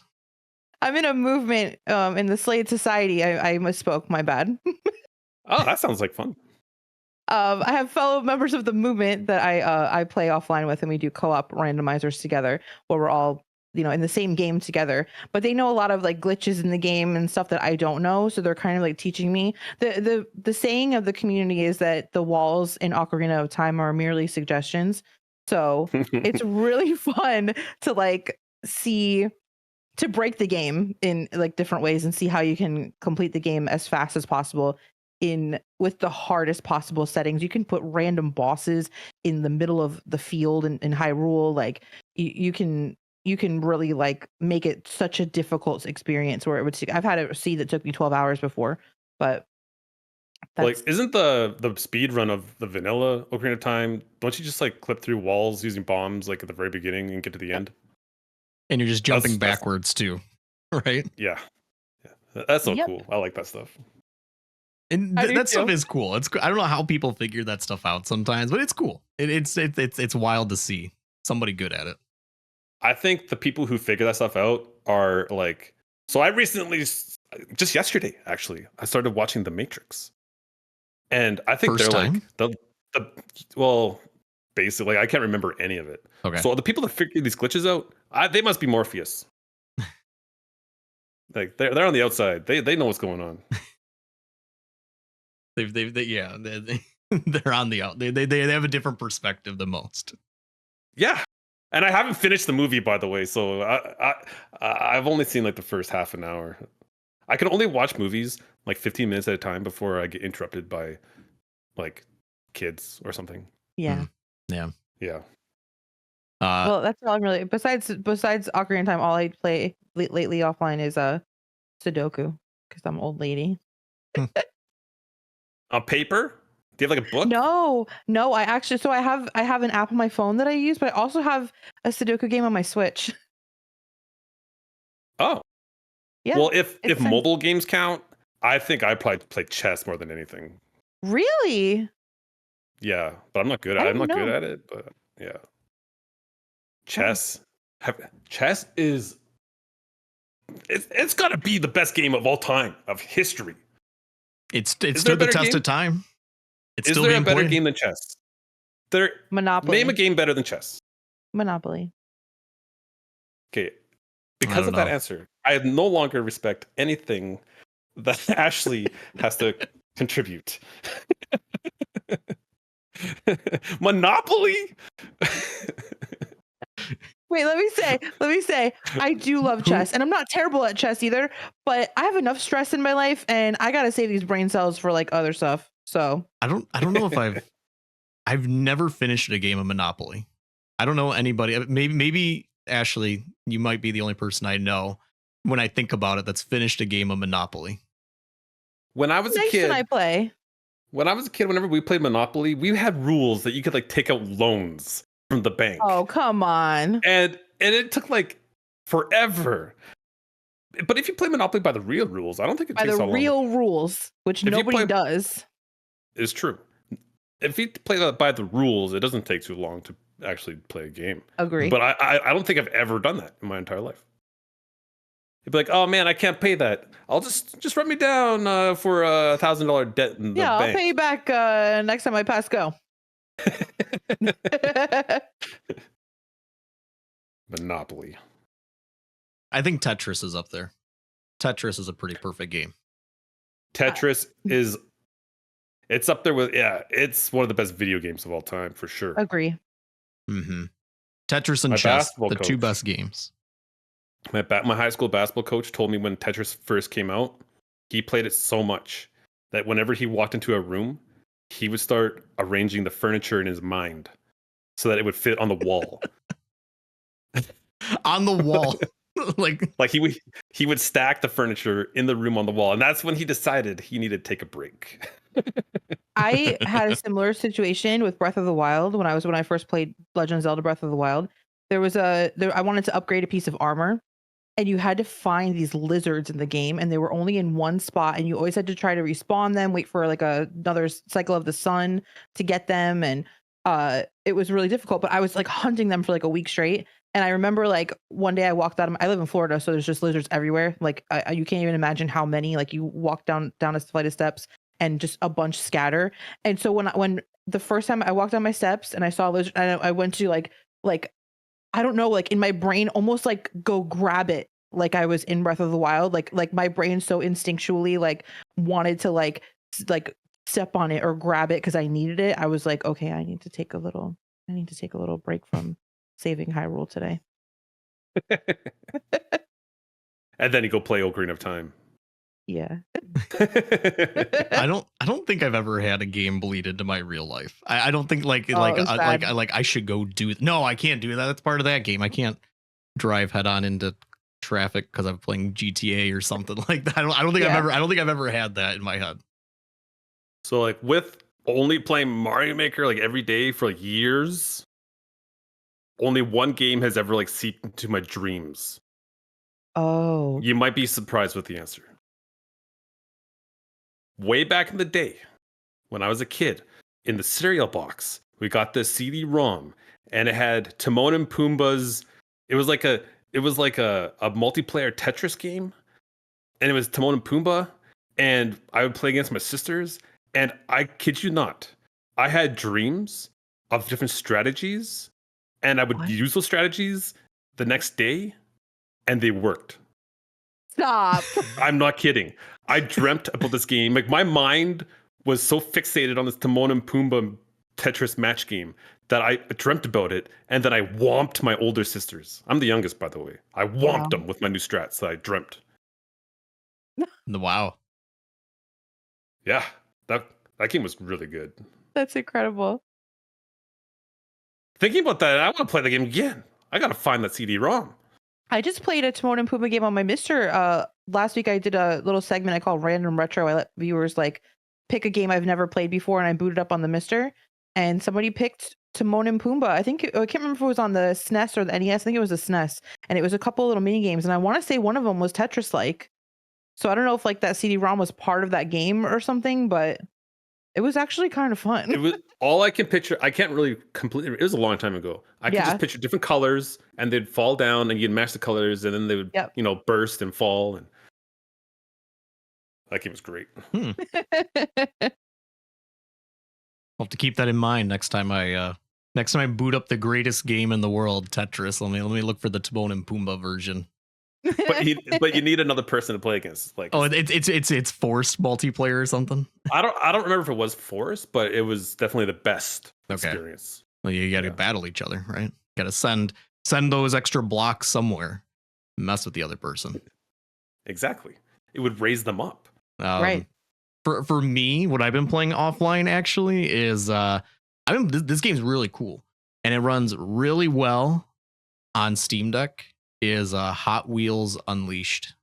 Oh, This game you is have sick. been playing that. It's like insanely fast racing, like arcadey, like insanely like, and it's all like small. Like you're technically small, but you can tell like the whole room around you is big, but you're focused on your car, and you go. It's like racing at 200 miles an hour, doing sick drifts. The game is legitimately hard with time trials, and computer racing has an online element to it. Like this game is fun. I've been playing it like for the past like couple weeks here, and that's just what I do in the evening, and it's cool. There's a sequel to it I want to get when it's on sale someday, but it's super fun game. Wheels, nice. I'm gonna check it out. Yeah. If you like that, put it on the list. If you like that Grand Prix that Grand Prix game that you played, if you like Star GP, yeah, if you like that, this game is faster and more arcadey, with relying on drifts for like everything and boosts. Kind of like Mario Kart. No, it's quite different still. It's harder. It's harder than Mario Kart. There's no weapons. You shoot the other cars? No weapons. Just all pure gaming racing. Skill. Unlike Mario Kart. Yes. yes.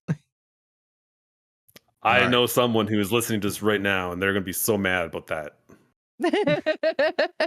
Well, it's like so mad. It's like playing. You know, you've only played like one game of Mario Party in your life, right? Like you don't play Mario Party.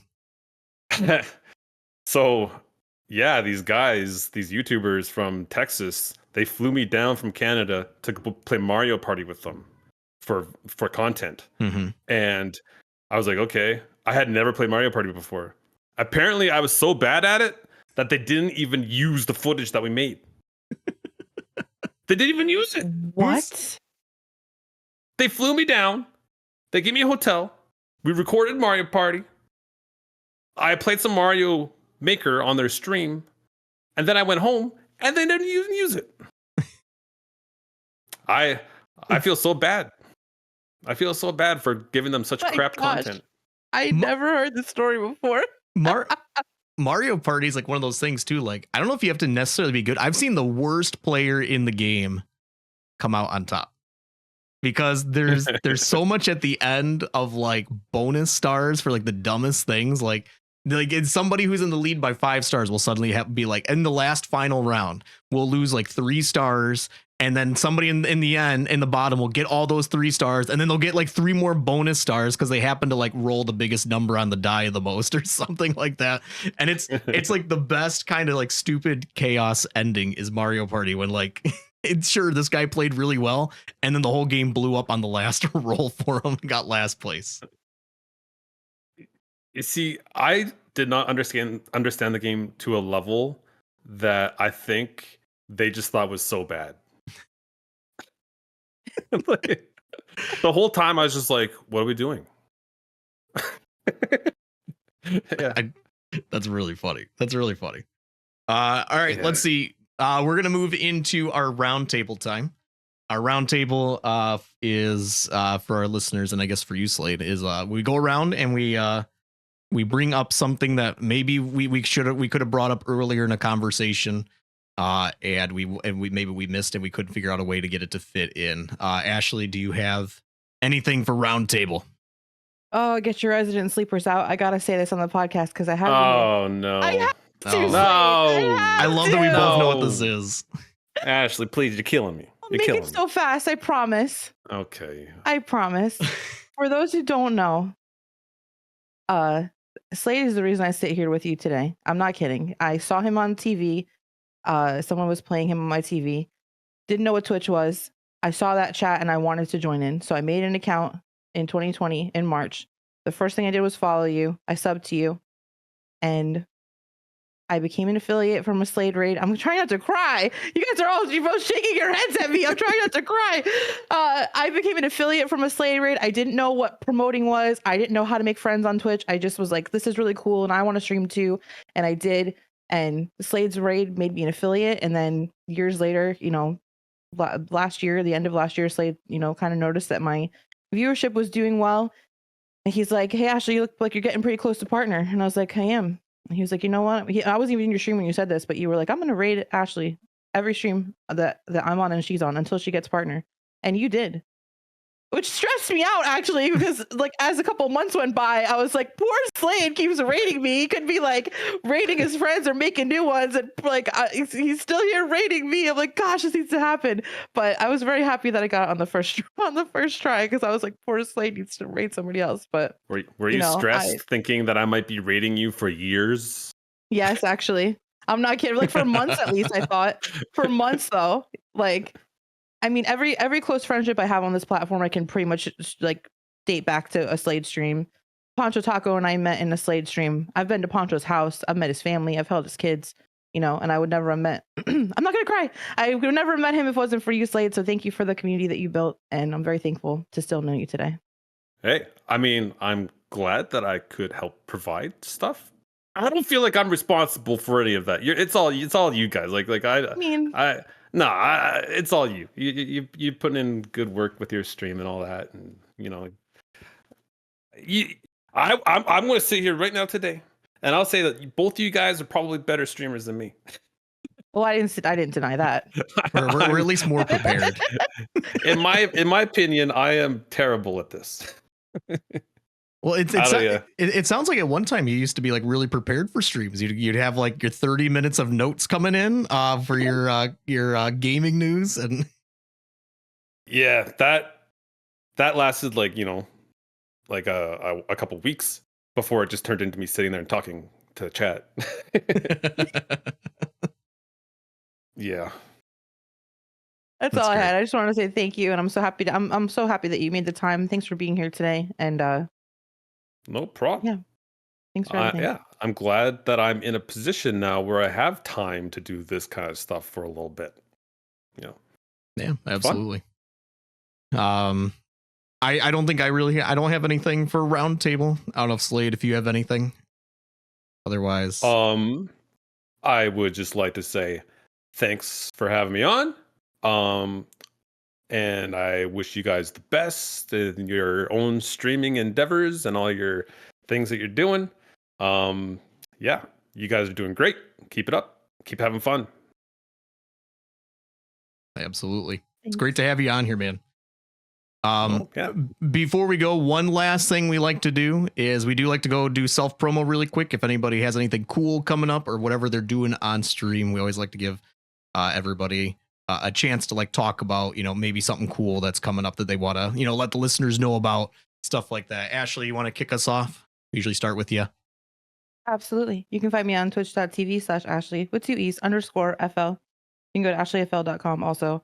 I stream Tuesday, Thursday, Saturday night, Sunday afternoons. I'm doing SMW, Kaizo, Retro. I just finished my DKC series 1 through 3. I'm doing the DKC awards tonight. We're going to give awards out to all my favorite parts of Donkey Kong Country. I'll be starting Paper Mario next week. I also do Zelda randos on Sundays, and I have a 24-hour stream coming up starting Wednesday, September 25th at 9 p.m. Eastern time, and I'll be playing The Legend of Zelda Echoes of Wisdom at midnight release for a 24-hour stream. Very good. Very good. Slade, where can our listeners find you? Twitch.tv/Slade. That is SLADE, in case you're confused. Not Slade as in like, getting killed. Just, yeah. Not don't go to Easterham either. Easterhams, that won't bring you to the right channel. You can go to twitch.tv/Easterhams, but you won't find me there. Lately I've been streaming 10 o'clock in the morning to, I don't know, around, sorry, this is mountain time. 10 mountain time to about 3 or so, 3, 4, 5. Yeah, that's about it. Oh, Monday through Friday. No weekends for me. No weekends. I've made that rule since the beginning. Like no weekend streams. Yeah. Cool. Oh, that's cool. That's Yeah, cool. I'm a family man. I need to That's have right. family Oh, time. yeah. Yeah. That's right. As for me, twitch.tv/Pancho Taco, Sunday night, Monday, Wednesday, Friday, 9 p.m. Eastern.